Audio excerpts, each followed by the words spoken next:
The views and opinions expressed in this video/podcast are those of the hosts and guests and do not necessarily reflect the official policy or position of any affiliated organizations. The information provided in this podcast is for general informational purposes only and should not be considered professional advice. While we strive to provide accurate and up-to-date content, we make no warranties about the completeness, reliability, or accuracy of the information shared. Listeners are encouraged to do their own research and consult with professionals when necessary. By tuning in, you acknowledge that any reliance on the information provided is at your own risk. Okay, hello mga kaututang dila. This is Jay. And this is Reggie. This is Japan. And ang topic namin ngayon, due to request by our friend, Okay. Due to popular demand by Lord Manaig. due to popular demand by one person, Only one. itatopic namin ang nangyayari ngayon sa sports Sport sa Pilipinas. sa Pilipinas. So, si Lord kasi, kaya siya, kung saan siya, athlete din yan nung natin. Magaling siya sa request. Hindi. Ano yung question niya? Sa ano yun eh? Para naman, Kasi si Mikey. Si Mikey Gawa Ako yung yun. kabayo. siya, magaling siya sa track and field. Tumakbo. Oo, track and field. Hindi, pero player ng, naglaro yan nung college kami, lumaro siya sa basketball. Okay. Tapos lumaro rin siya ng volleyball. Talo. Joke lang, pero naging player nga siya ng basketball noon. Pero matangkad lang sila pagkumpara sa atin pero pagdating doon sa mga iba, kinakatawan siya noon medyo. Pero ngayon ba, bakit kayo nilord? Hindi ko alam. Baka mas matangkad ka na rin yung Jay eh. Para sila yung topic natin. No? Babalik tayo. Sila Kailan pa din. So, kaya na-topic namin to. Kasi may mga taong magaling mangbola, kagaya nila. Madami naman na bola. Sige lang, request ka pa. Yan, ikaw yung pinag-uusapan namin. Hindi, pero ito, seryoso na. Balik na natin sa Kasi, di ba ngayon, nasa Pilipinas Super League, si Jonah Renz Jacob, Okay. na hindi ko alam, baka kamag-anak ko pa. Tsaka si, Mr. Longbag, si Hans Chewy ba yun?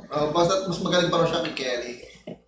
Steph Curry. Mas magaling pa raw siya kasi mas malayo raw siya tumira lagi. Malayo daw siya tumamba. Kasi totoo lang, si Steph, tumitira na talaga siya sa half court, halos logo shot, di ba? Nang sure. Kung lagi ko naalala doon yung sa All-Star game, yung si Trey Young, gumanon sa kanya, tapos huminto lang siya, tumira siya gano'n. Napatingin sa kanya si Trey Young, kasi tinira niya talaga. Ang layo. Tapos si Yanis ako natatawa doon, kasi yung mukha ni Yanis, parang na-miss na face. Bigat na gulat siya eh. Kasi talagang, as in, nothing but net, talagang swish. Talaga. Pero Ringless si Kama. ano ba nangyari sa Philippine basketball ngayon? Sa PBA, may 4 point na. Meron na. Meron na. Medyo nababoring na ako. Sa 3 point nga lang, 4 3 point ako. Pero saan yung 4 points? Ang half court na? Siyempre, Nilagpasan ng konti yung Pero wala sa gilid. Andun lang sa pinaka-harap ko. Kasi sa gilid, pa rin yun eh. 3 points pa din yun. Outside ka naman. Pagka dito ka sa line, beyond 3 points pa din. 3 points pa yung pinakamalayo mo dun sa side. Pero pagka po sa may malapit ka na sa half court, ayun, medyo 4 4 points. Kaya ako kasi, totoo lang, kahit sa NBA, medyo boring na. Naboboard ako. Hindi siya tulad dati na may physikalan. Sa akin lang yung laro na parang nag-predict mo na titira ng tres yan. Titira pa rin ng tres yan. Yung makita mag-rebound, ang nila is hindi ititira kaagad. Di ba, ng 90s, pag nakuha mo yung rebound, offensive rebound, ang isip mo, Malapit ka na, tira mo na. titira mo na or magpipake ka muna, titira ka. Or kakalabawin mo na. Tulad ni Shakir, talagang kakalabawin mo na, di ba? Kasi si Rodman, gumagano talaga yun. Gumagano ngayon, nakita ko pagka-rebound mo, libre Hanap ka na. Libre ka na nga. May papasok ka ng 3 points. Talaga. Gusto niyan mas madami daw eh. Mas maraming points. Kahit na, mas malaki yung percentage yung makukuha. Hindi, baka hindi sila marunong na kasing mag-layup ngayon. Nakakita ko, sabi ko, anong play yan? Yung mga coach ngayon, yun na rin ang target nila. Hindi, tsaka ngayon, totoo lang, pag pinanood mo, NBA, PBA, iisa na yung play. Iisa na yung coaching style. Hindi kagaya dati na may kanya-kanyang style. May triangle offense, may triangle defense, mayroong 2x3, may 3, mayroong may mga ganun, half-court press. may mga ganun pa rin naman, pero hindi na siya masyadong kasi more on yun nga, 3 tira ng points. Pero eto kasi yun, eto yung dati kasi kagaya nung Shaquille. Ang hirap bantayan sa sa loob. So, merong mga dumiskarte ng hack a shot. Tapos nagkaroon Kasi ng rules hindi na 3 seconds defensive tsaka offensive. Doon, yung 90s din na uso yun eh. Kasi nagkaroon ng 3 seconds violation na eh. Offensive and defensive. Bawal ka doon sa line sa loob. Sa labas. Sa pwede. Sa loob ng yung painted na 3 seconds karoon. Sa EuroLeague, bawal tumambay. Bawal ka nang tumambay. Sa EuroLeague wala pa yon. Ano na EuroLeague? Walang yaw, katawanan. Sarap panoorin pa rin. Tapos yun nga, yung mga ganon, tapos yung time ni Jordan, yung Jordan rules na pag tumalon si Jordan at malapit siya sa i-foul mo na. Ipapaul mo na. Hindi mo na ipapaul. Balagbagin mo na. Kasi Sakyan mo. Sakyan mo talaga. As in talaga yung kamay niya, pipigilan mo. Baka kasi pag nakaakit yung kamay ni Jordan, sure ball na yun. mahirap na. Hindi naman sa sure ball, pero actually ang ginagawa nila doon that time is intimidation. Kumbaga, gaano kalakas ang loob, gaano mo ka gustong manalo na willing kang i-give up yung katawan mo at magkasugat-sugat ka para lang ma-foul out ka. Sa dami mong foul gagawin. Kasi ilang beses tatalon si Jordan. Kailangan mag-sacrifice ng foul. Sasacrifice mo talaga yung katawan mo, yung mo. Hindi yung yung playing time mo. Hindi yung depensa ang sinasabi ko na magsasacrifice ng Ang magsasacrifice doon, gaano mo, kunyari si Jordan, gaano siya ka-willing manalo na i-sacrifice niya kahit mas alam niyang masiko siya, pwede siyang balyahin pwede siyang balyahin, pwede siyang Kaya nga si Rodman na nagsabi, di ba? Hindi niya alam kung paano na-survive ni Michael Jordan yun na hindi siya yung injured. Hindi, tsaka hindi siya nawalan ng loob na kumbaga, susugod at susugod pa rin ako. Kahit na balyahin. Ngayon nga lang, yung mga ganyan lang nga lang. Talbog ng talbog eh.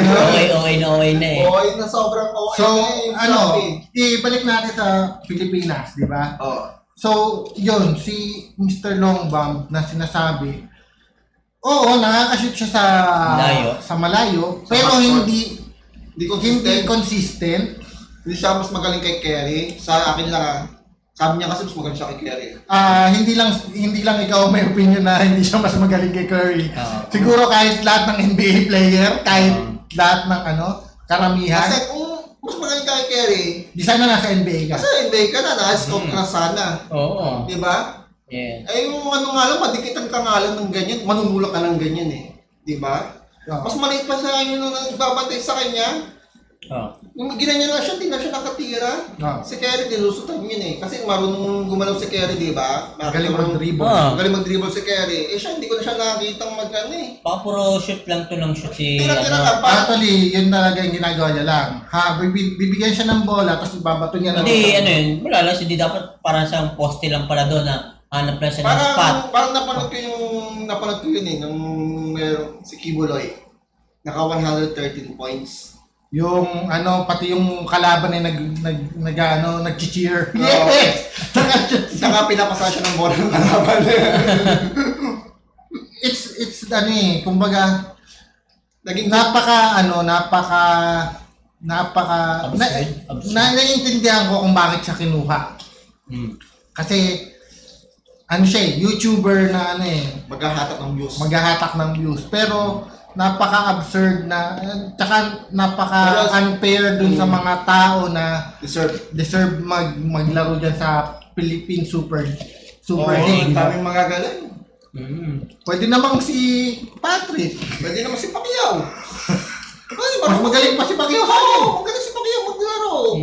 Marunong si Pacquiao. Maling si Pacquiao. Kahit si Daniel Padilla na lang, tsaka si Gerald Anderson nga. Gerald Anderson, di ba? Magaling mag-basketball yun. Ano yun? Kahit nga si Gome, Kahit matanda na si Goma, siya na lang. Kaya yung mga yan si Benji Paras. Yung anak ni Benji Paras na isa na nagka-artista. Siguro siya, pwede siya sa mga parang lang, yung All-Star. Mga All-Star or yung mga tawag doon, parang alam mo yung sa exhibition. Hindi, yun nga, parang alam mo yung ano ba yung sa channel Star Olympics dati. Star Olympics ng mga Star yung mga artista lang. Naka-member ng Star Magic yun. Tapos yung pwede rin siyang naalala mo nung time na naglaro ulit ang ang tawag dito? Yung sikat dati na magkalaban na team. Crispa at Toyota. Di ba naglaro sila ulit? Yung mga matatanda na. Mga matatanda na. Yung mga ganun, papanoorin mo kasi siya one time. Yes. Pero kung manonood ka ng liga na sila ang naglalaban, hindi na matatanda na sila Respect sa mga pero nung kabataan nila, maganda sila. Ganyan din yung mga kagaya nila Mr. Longbam. Para ka lang ng mga exhibition game. Parang comedic effect. Nangyayari. Parang katatawanan na lang talaga yung nangyayari. In fairness naman kay Jonah Renz Jacob, na since medyo nakita ko may galaw siya. Tsaka mukhang nagpa-practice siya. Hindi yung nagle-lazy, pero tingin ko. Pero mas deserving sa kanya. Mas maraming magagamit sa kanya na siguro punta ka ng Mindanao, ay grabe katawanan doon. Ang basketball doon, boxing ball. Kaya dati nung bata-bata ako, may nakalaban ako, mga taga-Basilan. Ang gagaling talaga nila sa basketball.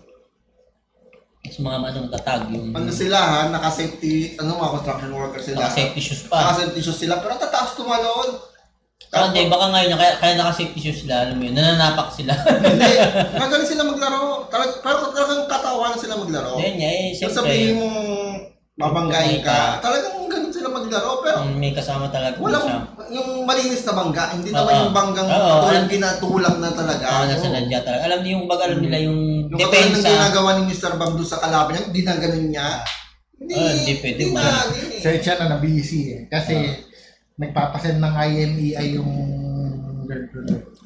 IMEI ng phone.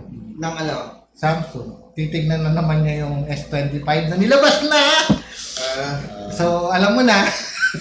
Bago ka na namang cellphone. Yung luma niya. Bago ka na namang lumang cellphone. Sasaluhin. Pero okay lang naman kasi it's just last year na cellphone. So, sigurado ka baka yun ang iti-trade. Hindi, itong iti-trade malaya. Okay. Hindi naman sa papayag, sabihin. Hindi, kaya lang may damage pala ito. Naituktok niya to nung natapasa sa... Okay lang. Kasalanan ko may Jay. So, yun. Si Jonah Renz kasi, kahit pa paano, nakikita ko yung effort. Pero talagang, syempre, marami pa rin talagang... Bakit siya napunta doon? Ang tanong, bakit siya napunta doon? Bakit siya na-recruit? Panghatak. Ano ba siya? YouTuber siya? YouTuber siya, Brusco Brothers. Ano yung blue? Hindi. Basta siya yung laging nakakaaway dati ni Nico David. Yun. Yung maraming kaaway naman yung bakbatang yun. Si Nico David. Oo, daming kaaway yun. Ewan ko bakit. Hindi ko alam. Siguro Siguro dahil may... Siguro kasi yung content niya medyo kagaya ng content natin na Wala naman tayong tinitirang pangalan na... Kaya, kanina lang sinabi mo, rapist. Sabi yun hindi ako Bahala akong paliwanag doon. Basta ako. So, ang ano, tawag doon. Punta ko, yummy. Hindi, marami siyang, yung content niya kasi marami siyang dinedebunk. Kaya lang, ang problema kasi dyan, yung ano niya is, kaibigan kanya, tapos... Hindi, ang problema sa kanya kasi is, ewan ko, siguro para sa akin is hindi, yung debunking style niya is hindi ko masyadong napag-isipan. Hindi friendly, siguro. Tapos, hindi, kakaibiganin niya, tapos nung siya dinedebak. Ayaw niya. Kahit hindi, yun naman, parang isa lang yun. Nagagalit siya, tinatawagan pa niya pag dinedebak siya. Basta, Debunk. Basta, balik tayo sa Philippine sport tayo eh. so, ayun. Sa basketball, Tapos may isa pang naging issue yan si Mr. Longbam. Parang sinabi nung na parang bumabagal daw yung laro. Dahil? Yung si commissioner ng Pilipinas Super League. Sabi niya ganon, parang bumabagal yung laro pag nakapasok siya. Totoo naman. Bumabagal kasi syempre mabagal yung tumakbo pabalik-balik, di ba? So ngayon naman siya ng mga katrim niya kasi titigaw sa malayo eh. Ngayon, ang reaction niya is sumagot siya, nag-post siya, parang gusto mo one-on-one na lang tayo, commission. Hindi siya marunong tumanggap ng criticism. So, ang nangyari doon, minultahan siya ng 15,000. Ang baba naman no? Hindi, ano lang naman pero parang gano'n, kumbaga, wala ka rin galang, commissioner niya yan. Commissioner mo yan. Dapat, kung na-criticize ka, hindi, patunayan din. Bakit ba kayo nung na-criticize masyado? Hindi, ganito na lang Wag mo na lang kay commissioner patunayan. Patunayan mo sa team mo na kaya mo humabog. Hindi, tsaka ganito na lang Bilisan nyo yung game. Isa yan sa dahilan kung bakit Jordan fan ako, hindi ako LeBron fan. Dahil? Kasi si Jordan, di ba, nung inilagay si Phil Jackson sa Chicago, ayaw niya ng gustong gawin ni Phil Jackson. Kasi gusto ni Phil Jackson, ipasa yung bola, triangle offense. Okay. Yun yung ganun yung Yun ang foundation ni Phil Jackson eh. Yun ang Kaya si Jordan. Ngayon, si Jordan kasi nung time na yon, siya yung may hawak ng bola, bibigay sa kanya, siya yung shoot, ganyan. Ngayon, naging off-ball siya nun. Kumbaga, hindi siya yung magdadala ng bola, wala sa kanya lagi yung bola. Hindi siya yung hindi siya Pero, eto yon. Kaya mas gusto ko si Jordan kasi coachable siya. Kahit ayaw niya nung gusto nung coach, sumusunod siya kung ano yung sinabi ng coach niya. Gagawin niya. So, dahil doon, nagkaroon siya ng 2 3-peat. Kaya nga naging fan na siya ng Sinabi niya naman yun kahit sa mga interview niya, hindi siya Phil Jackson fan nung una. Pero nung nakita niya yung nangyari after nung tinuruan sila na gano'n, mas effective nga sa kanya yung off-ball kasi hindi siya na kumbaga, hindi, tsaka hindi siya kumbaga, pag nasa kanya lagi yung bola, babantayan lang siya ng kumbaga, siya yung 2, 3, alam na laging nasa iyo. Yung bola, Samantalang kung paikot kayo, hindi alam ng kasi magulat na lang sila. Ito na pala, libre na si Jordan. Diba? Kasi nga, hindi laging siya yung nagbababa, hindi lang sila may hawak.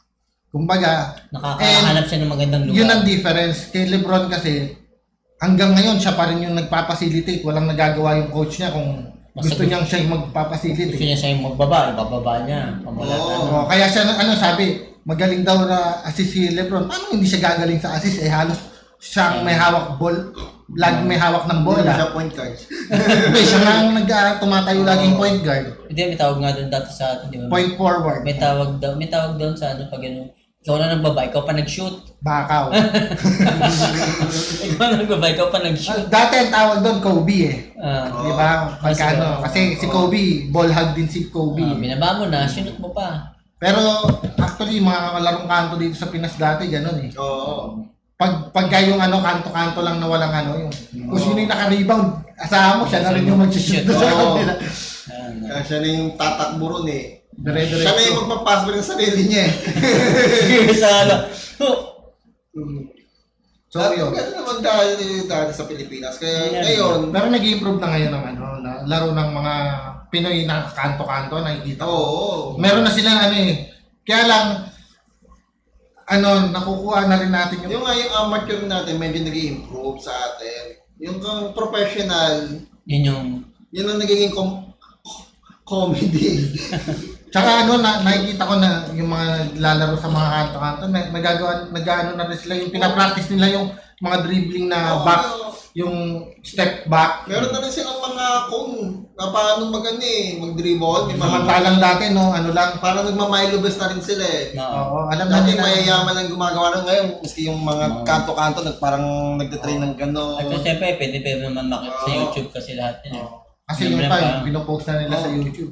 Dati kasi, mag-enroll ka pa sa Milo best. Dati, mahal-mahal na. naalala ko, Gusto lalaro ako dyan dito lang sa syudad nung pandemic. Babasket kasi wala kang masyadong gagawin, di ba? Pandemic. Bumili ako ng bola. Shooting ako. Siyempre, kailangan yung sapatos mo, Jordan. Jordan 1. Ganda ng sapatos ko. Ang sakit sa paa pala. Sabi ko, dapat pala hindi yung kauna-unahang Jordan ang ginamit ko kasi yung Jordan 1 pala, hindi pa pang-athlete talaga yung pagkakagawa. Pang-forma lang. Pang-model lang, pang-forma. Ang sakit sa paa pang basketball.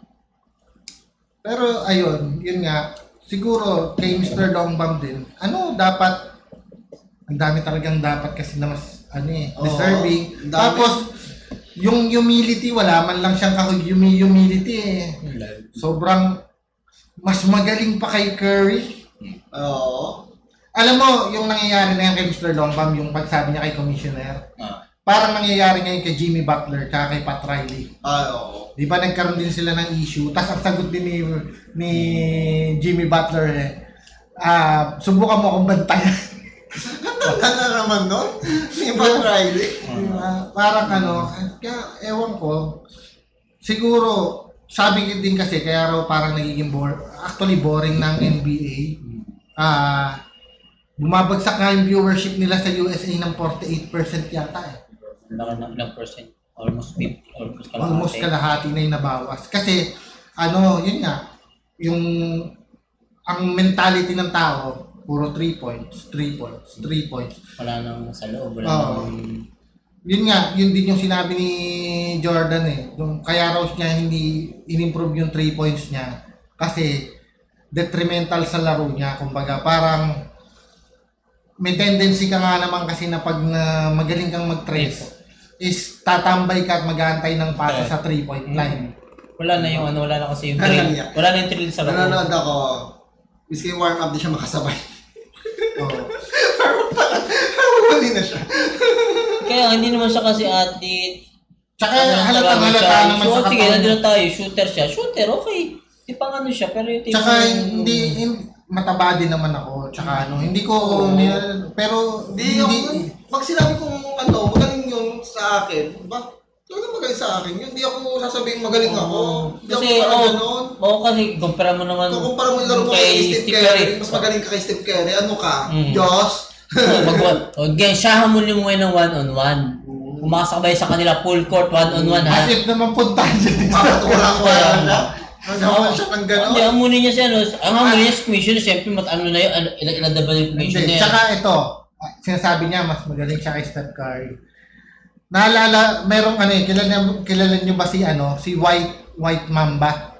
Anong pangalan nun? Sa San Antonio yun eh. Yung pinagtatawanan siya kasi ang average niya or score niya sa NBA is average score niya is 4 points yata, 2 points. Ganon. So, pinagtatawanan siya kasi ang baba nga naman ang average score Mas niya. magaling pa raw sila. Yung mga estudyante sa US, mas magaling pa daw. para mas magaling pa sila. Nakita nilang nagpa-practice yung pinagtatawanan nila. Ngayon, hinamon niya. One-on-one. Taya sapatos. Tinalo niya. Kasi sabi niya ganon, mas malapit pa ako kay LeBron kaysa ikaw sa akin. Kaya siya mukhang mahina sa NBA. Kasi magagaling yung mga nandun. Naman, iba yung statistic ng mga... Ngayon, bago siya nakapunta doon, naging magaling din naman siya sa school nila. Sa mas mababang league. Kahit nga kaya magaling ka sa school nila, mahihirapan ka pa rin talaga makapasok sa NBA. Iba kasi Sara ka talaga eh. Iba yung sabihin mo sa ba naman ngayon, compare mo? dati, ito hindi na ano ngayon, sa panahon ngayon, miski yung kalusugan mo, yung mga injury prone mo, mayroon kang mga ganong kaso, natitalik nila eh. Hindi inaano na nila eh. Sinasama nila sa scouting nila eh. Hindi nila inaano yun, hindi nila kinukuha. Oo, kasi nadala na sila eh. Yung, di ba, yung kay Jordan, third pick si Jordan, yung pangalawang pick. Oo, yun. Nadala sila doon. So, ngayon, miski yung mga scout, yung mga nag-aano, tinitingnan kung ano ka. Kung injury, meron ka nang magkakaroon ka ng long time injury. Or meron ka na dating injury na kahit yung bata pa siguro. Oo, talagang tinitingnan lang nila yung History, health mo, history mo. Hindi, tsaka sa sobrang... Ikaw, anong makikita sa health mo? Naku po. Tsaka sa sobrang pagiging conscious nila sa health ngayon. Nakita mo si Paul George. Di ba? Mas marami siyang podcast kaysa sa nilaro. Laging absent sa laro, pero laging nakakapag-recording ng podcast. Kaya nga eh. Tapos ang pangalan nito, si Ben Simmons. Di ba? Tuwing magsisimula yung season, makikita mo siya. Shooter. Pawis na pawis, papakondisyon. Pero pagdating na ng game, laging tamlay, injured, laging ano. Kasi laki ng nakinikita nila eh. Tapos si Zion. Alam mo bang si Zion Williamson is isa sa talagang inaasahan nila na magiging big star nung pumasok. Oo, alam ko. Kaso, nung pumasok, parang walang ginawa kundi kumain. Hindi, ngayon nagpabawas siya ng timbang na eh. Hanggang naman, pagpasok ng NBA, tas kakain na naman siya. Ganun lang nangyayari sa kanila lagi. Kaya nga eh. Tapos, yun nga, kay Mr. Longbang, sabihin mo mas magaling ka kay Kerry, magpa-champion ka muna rin sa Pilipinas. Tapos pag nagpa-champion ka sa NBA, yun, naniniwala, isang champion sa NBA. Baka maniwala ako sa'yo. Hindi, ang hamunin mo ba si Steve Curry? Kung makakatungtong ka sa NBA.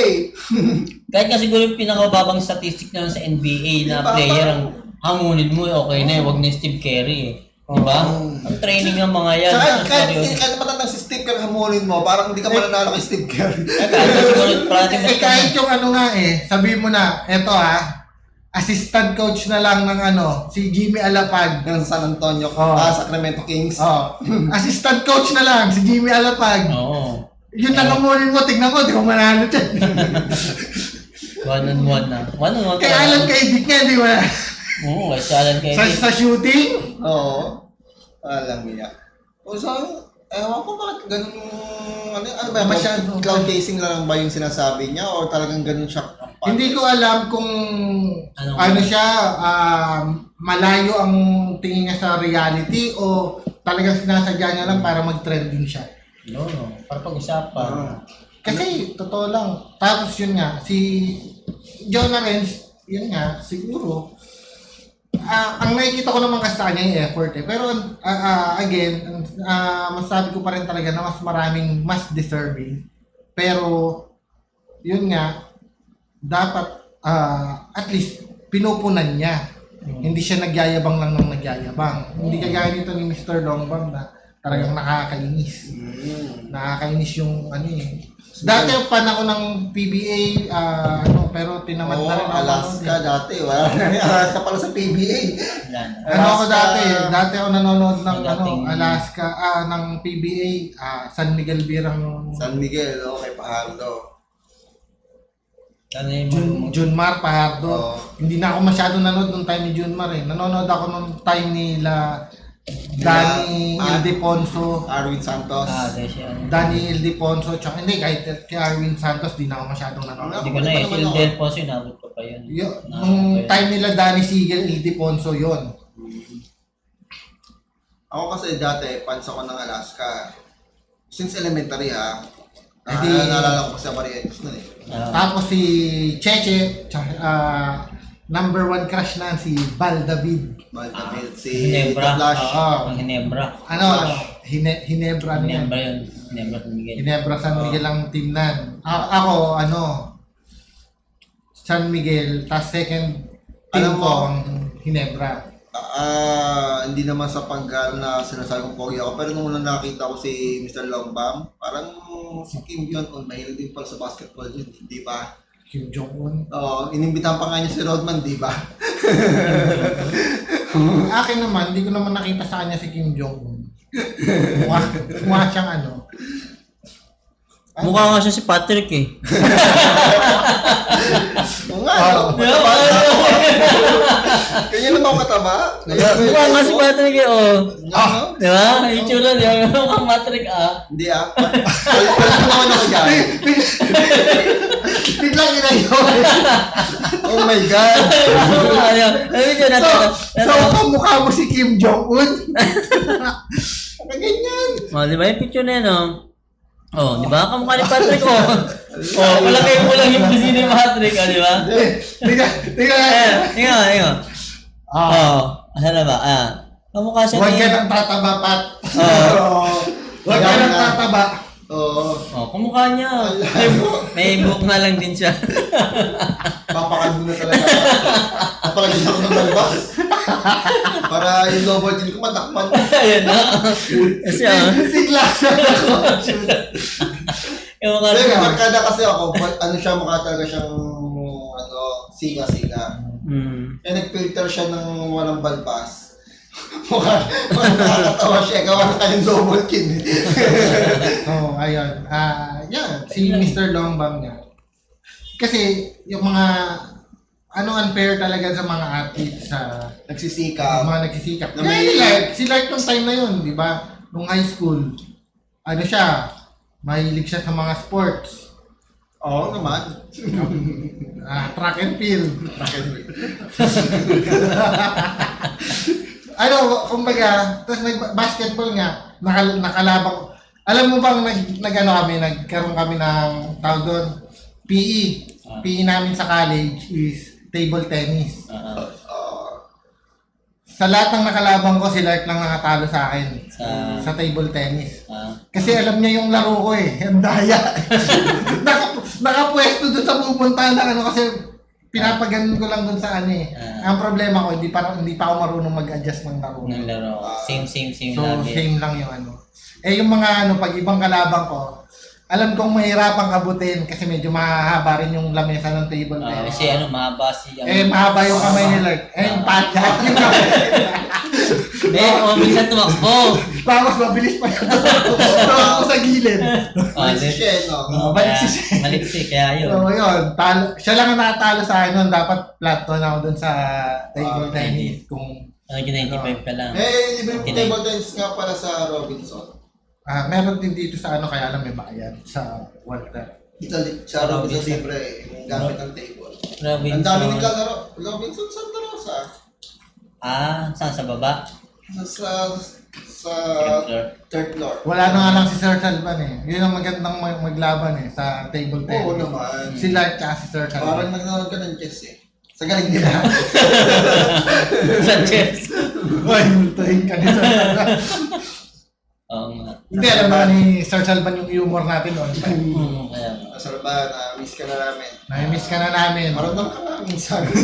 Minsan lang kay Patrick, ha? Hindi naman ako Naalala ko talaga yung pag nakakalaban natin ng chess eh. Partida pa, sir! Partida pa, sir! Partida ba? Tatlo yan. Tatlo kayo. Nanalo ako pero partida ha. Tatlo yun. Tatlo na yung horse. Kartalo eh. Hindi naman yun eh. Pero Sport yun eh. Sport. hindi siya Sport mapipikon naman sa ganun.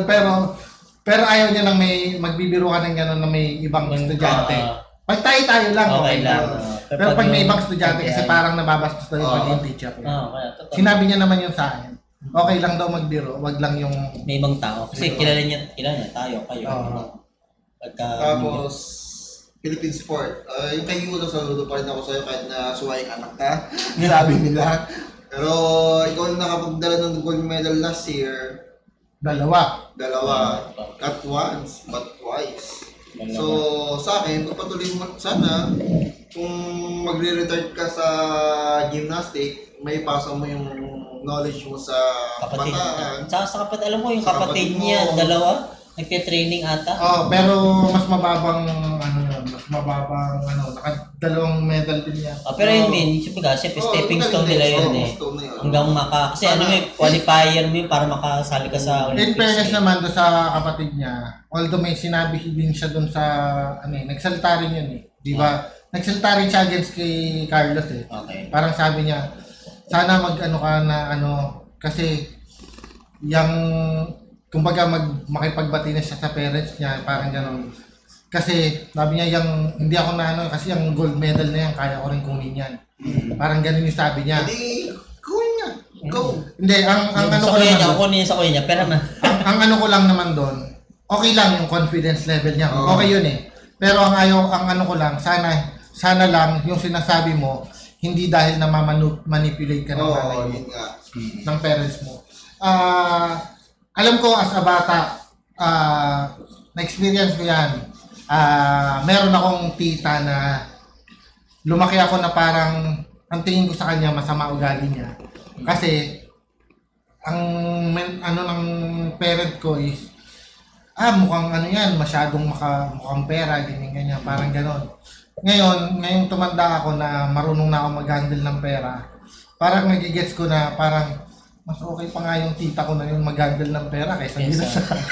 Hindi siya nagsusugal. Hindi siya nagsusugal. Or nagsusugal man, pero yung kunyari, kaya niyang kontrolin. Hindi, nagsusugal sila kunyari. Yung may patay, mag-pongit sila doon. Hindi yung naging libangan na. Libangan na. Hindi, sa kanya yung isa, naging trabaho na yung parang yung lang, tuwing kunyari, may ganyan, or ganyan. Pero hindi sila yung para araw-araw. Hihinto mo yung buhay mo para sa sugal. Mga pastime lang talaga. Yung gagawin parang araw-araw, parang hindi na yun, di ba? So, yun. Siguro, yun nga, sa i-cap na lang natin to sa siguro yun nga sa Pilipinas Super League ba yun? Pilipinas Super League. Alam ko na kailangan nyo ng viewers, nag-aata kayo ng viewers, kaya nyo kinuha sila. Pero, pwede naman silang mascot. I mean, shooting mascot, di ba? Pwede naman nilang, pwede naman kayong kumuha ng celebrity, kunyari, pero mahal ang bayad siguro sa pag-celebrity.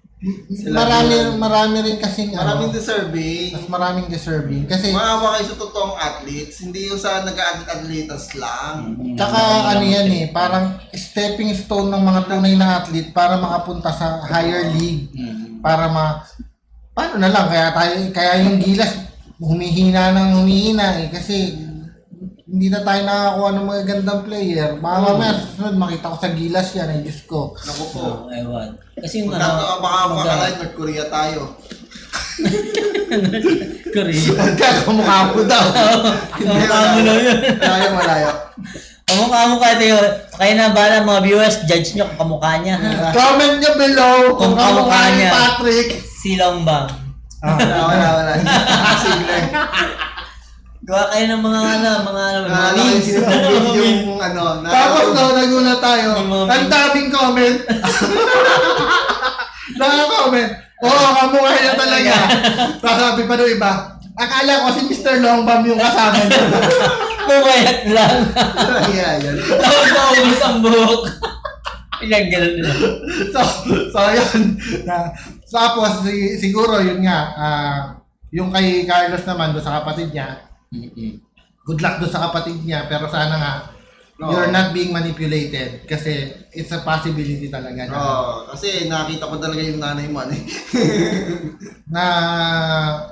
parang tapos sana rin hindi ka nagiging na parang kapalit na cash cow. Kasi possible din na gagawin ka rin cash cow nung hindi naman sa pagano kasi parang ganun naman, nangyayari. So, gawin mo, di basta ang maganda kung sa magulang, tumulong ka. Saka hindi, gawin mo positive yung gawin mong, ba tawag doon? Gawin mong inspirasyon yung... Tapos doon sa mga nambabash kay Carlos, siguro, nagbabash kay Carlos yung mga single mom na Hindi, tsaka hindi yung mga namabas sa kanya, yung mga matatanda rin na feeling parang masama agad. Feeling nila alam nila lahat Oo. dahil naging kinontra mo lang yung Nakita ko magulang mo. kalimitan ng mga nagbabash kay Carlos Yonos. Dinos pa single mom. Ako naman hindi. Ay, napapansin ko. Napapansin kong nang babasa niya May yung edad. mga may edad na nagpo-post ng Bible quotes. Oo. So, syempre, Na suwail na anak, dapat daw. Masyadong judgmental, pero Bible. So, yun lang siguro. Lart, galingan mo pa sa pagbabasketball, pagbobola, sa pagbabasketball. So, ayan, ito yung content na ni-request mo. yes. Oo. Sige. Bye! Bye-bye. Request ka pa. Sige. Mag-request ka ba?